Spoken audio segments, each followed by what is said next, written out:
તહેવારોમાં લગભગ ઘરમાં બનતો ચણાના લોટનો મેસૂબ ખૂબ જ બધાને પસંદ આવતો હોય છે, પણ બરાબર બનતો નથી હોતો. એટલે કે 3 કલર નથી પડતા, બરાબર જાળી નથી પડતી, અથવા તો ખાવામાં સોફ્ટ નથી બનતો. તો આ બધી જ ટિપ્સ સાથે અને એકદમ સરળ રીતે માત્ર થોડા માપનું ધ્યાન આપી દીધું તો તમે પણ માર્કેટ સ્ટાઇલ મેસૂબ તૈયાર કરી શકો છો.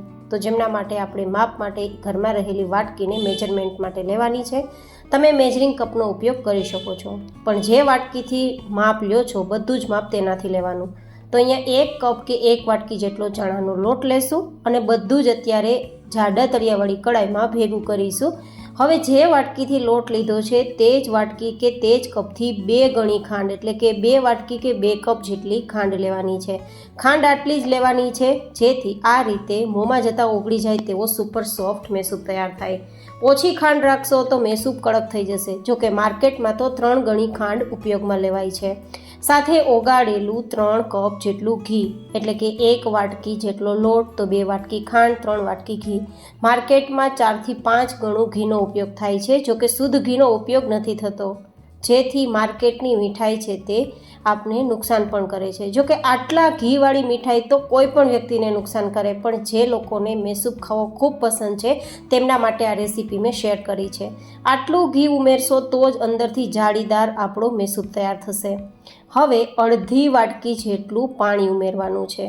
તો છે ને પરફેક્ટ માપ: 1 વાટકી લોટ, અડધી વાટકી પાણી, 2 વાટકી કે 2 કપ જેટલી ખાંડ અને 3 વાટકી કે 3 કપ જેટલું ઘી.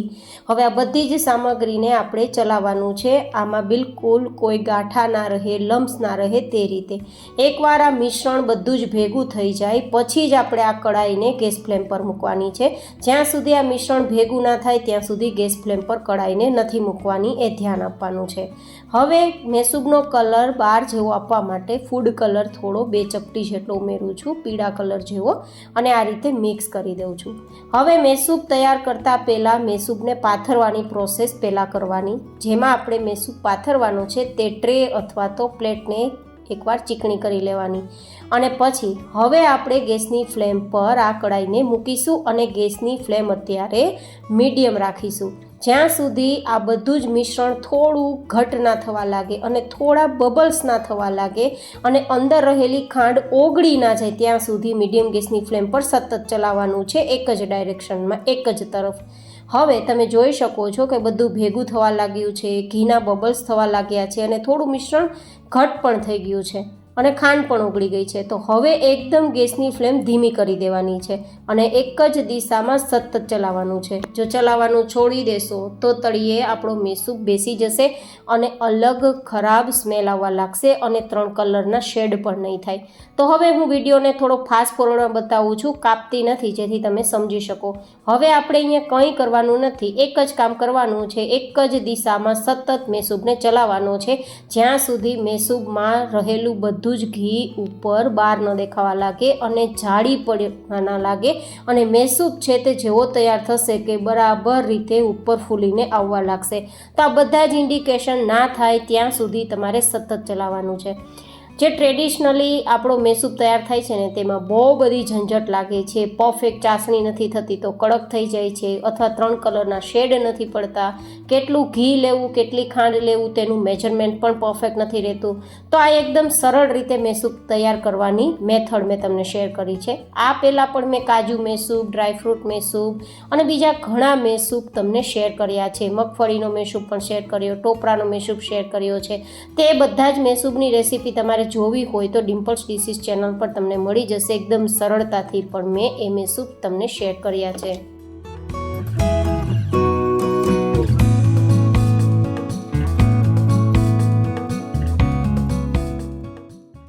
હવે તમે જુઓ, થોડી જ વારમાં આપણો મેસૂબ છે તે એકદમ જાળીદાર તૈયાર થઈ ગયો હોય તેવું લાગે છે અને એકદમ ફૂલીને ઉપર આવવા લાગ્યો છે. જો હું તમને નજીકથી પણ બતાવું કે બધી જ સાઈડથી ઘી છે તે હવે છૂટું પડી ગયું છે અને અંદર આપણું જે આ ચણાના લોટનું મિશ્રણ હતું તેમાં જાળી ભરપૂર દેખાય છે. જો આ હું તમને નજીકથી એટલે બતાવું કે તમે બરાબર જોઈ શકો અને સમજી શકો.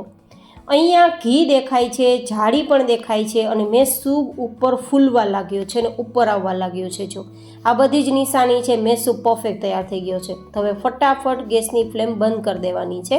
હવે વધારે ચમચો નથી ચલાવવાનો. હવે વધારે ચમચો ચલાવશો તો આ બધી જ જાળી ભાંગી જશે અને પરિણામે જે જાળીદાર મેસૂબ તૈયાર થવો જોઈએ તે નહીં થાય. કડાઈને નીચે લઈને બિલકુલ સમય લગાવ્યા વગર આ જે ટ્રે છે જેમાં આપણે મેસૂબ પાથરવાના છીએ તેમાં આપણે આ બધું જ બેઝ છે તે આ રીતે પાથરી દેવાનું છે. અને તમને જે આ ઘી દેખાય છે ને તે પણ કાઢવાનું નથી. આ જ રીતે મેસૂબ સાથે જ એ ઘીને તમારે ટ્રેમાં પાથરી દેવાનું છે. એ જ ઘી છે ને તે ધીમે ધીમે તેની વરાળ બનાવશે અને પરિણામે 3 કલરના શેડવાળો મેસૂબ તૈયાર કરશે. હવે બીજી મહત્ત્વની વાત, આપણે મેસૂબને પાથર્યા પછી ચમચાથી એક સરખું લેવલ નથી કરવાનું, મતલબ ચમચાથી દબાવવાનું નથી. બસ ટ્રેને આગળ પાછળ આપણે ચલાવવાની છે તો આ રીતે પથરાઈ જશે.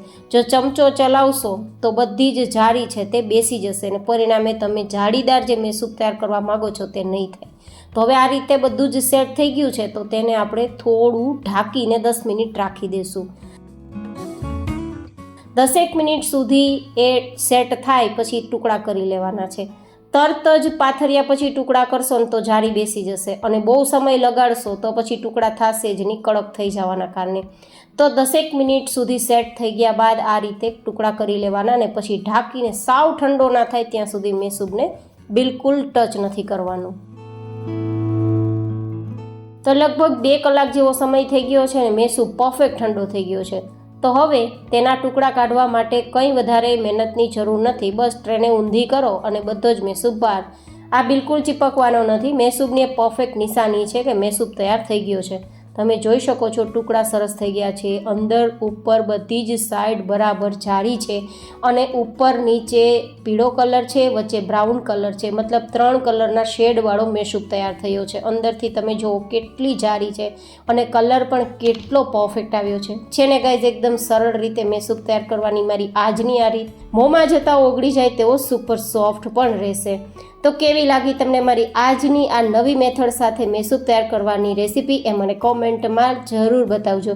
ફરી મળીશું એક નવી જેન હેલ્ધી રેસીપી સાથે. ત્યાં સુધી stay healthy and stay happy.